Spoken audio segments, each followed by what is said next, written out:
पिंपळनेर वादळी वाऱ्यासह मुसळधार पावसाची हजेरी।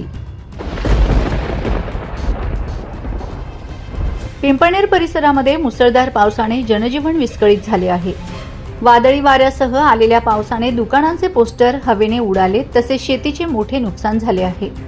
5:30 पासून पावसाला सुरुवात झाल्याने तासाभरामध्ये मोठ्या प्रमाणात पाऊस झाला। शेती पिकांचं देखील मोठं नुकसान झालं आहे। अशातच पुढील 6 दिवस म्हणजे दसऱ्यापर्यंत राज्यातील हवामान कसे असेल याबाबतची माहिती ज्येष्ठ हवामान अभ्यासक माणिकराव खुळे यांनी दिली आहे। उद्यापासून दसऱ्यापर्यंतच्या पुढील 6 दिवसात महाराष्ट्रात जोरदार पावसाची शक्यता असल्याची माहिती माणिकराव खुळे यांनी दिली आहे। शनिवारी झालेल्या पावसामुळे पिंपळनेर शहरातील जनजीवन काही प्रमाणात विस्कळीत झाले। वादळी वाऱ्यासह आलेल्या अचानक पावसाने व्यावसायिकांची चांगली तारांबळ उडाली।